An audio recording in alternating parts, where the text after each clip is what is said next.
Kuala Lumpur ni kita ada Datuk Bandar. Saya tak boleh nak salahkan semua kepada Datuk Bandar.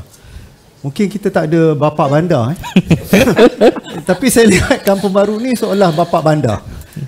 Dia satu bandar kampung duduk tengah-tengah Kuala Lumpur. Saya bagi satu cerita lah ya. Ada satu rombongan orang asing, pelancong asing. Dia datang Kuala Lumpur. Dia bertanya kepada orang Melayu pula tu. Dia kata di mana kampung Melayu. Kampung di Melayu. Kuala Lumpur ni ada tak kampung Melayu, dia tanya. Yang Melayu ni pun tercengang juga pasal dia tak nak terjemahkan Kampung Baru tu kampung Melayu pun dia serba salah sebab kampung ni luar. Jadi dia kata silalah pergi ke yang bagus, silalah pergi tengok dekat Cokek, dia kata. Jadi mereka ni kebetulan dia kata kita dah pergi Cokek dah, tapi di situ tu banyak orang seberang, dia kata. Jadi representasi itu tidak jelas ya. Sebab itu bila saya kata Kampung Baru ni dia sepatutnya merupakan kawasan orang Melayu.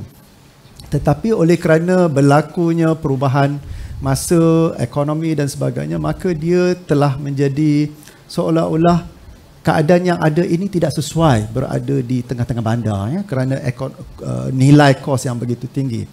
Maka perlu ada anjakan ke dalam satu tamadun yang lebih baik maknanya dan kita kena berfikiran secara positif. Inilah peluang orang Melayu mengambil laba.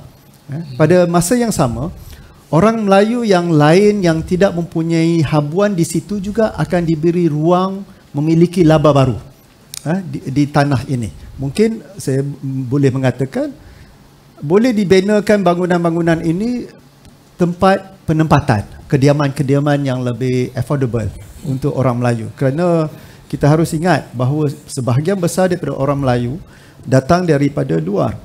Dan mereka ini orang yang tinggal di atas tanah. Mereka bukan orang yang tinggal di atas petak-petak. Jadi kalau mereka tinggal di atas tanah, maka hubungan mereka dengan tanah itu begitu akrab. Jadi tak seronoklah kalau tak boleh nak tanam pokok atas tanah. Jadi maknanya bila kita tinggal di ibu kota yang besar, zaman yang berlainan, maka kita kena sesuaikan cara kita tinggal dan peluang ini harus diambil. Cuma saya melihat bagaimana kita menterjemahkan Kampung Baru ini sebagai satu tempat yang sesuai untuk orang Melayu. Kalau kita tak mau tukar dia punya identiti ataupun hak pemilikan, maka dia mesti sesuai Cuma isu-isu yang berentetan berpuluh-puluh tahun harus diselesaikan dengan cara baik. Apa isu dia? Isunya ialah faraid. Sebab kita orang Melayu ni rata-rata orang Islam. Dan peninggalan itu bertahun-tahun dah sampai 100 tahun dan sebagainya. Maknanya dia ada dah lapisan ke-6, 7 dia punya faraid tu. Maka ini harus diselesaikan dengan cara baik kerana ini adalah perkara agama. Jangan esok di dalam selepas kita mati kita pula terjebak dengan masalah faraid yang terselesai ni.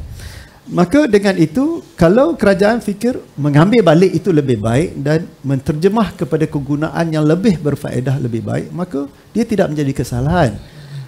Yang menjadi isunya ialah apakah imej yang hendak ditonjol di Kampung Baru, di alaf yang akan datang.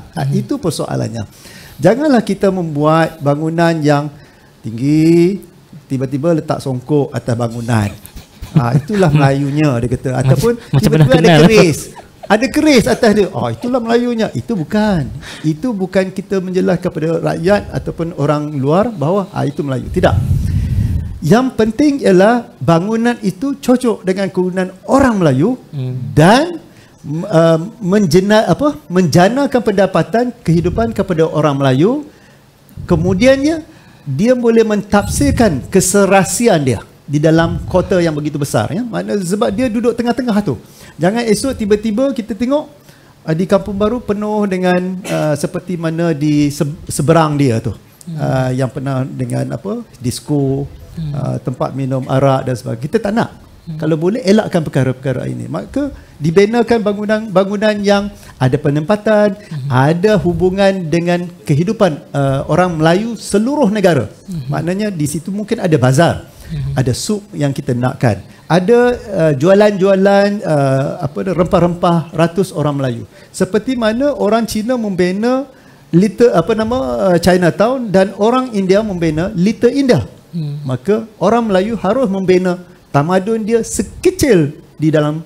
Maksudnya realiti sekarang untuk India dan China sudah ada. Sudah ada. Tapi orang Melayu sini belum lagi ya? Ada di luar. Oh, di luar. Di untuk luar. Kuala Lumpur Maka masih belum. representasi itu perlu jelas. Jangan kita bubuh bangunan keris, bangunan kepiah. Tak boleh, itu bukan caranya. Tapi yang itulah gaya yang ramai nakkan. Yang mana itulah kesilapan kita paling besar. Bukannya buat bangunan untuk represent gambar orang. Tak. Hidup itu mesti ada. Hidup orang Melayu bagaimana? Begini.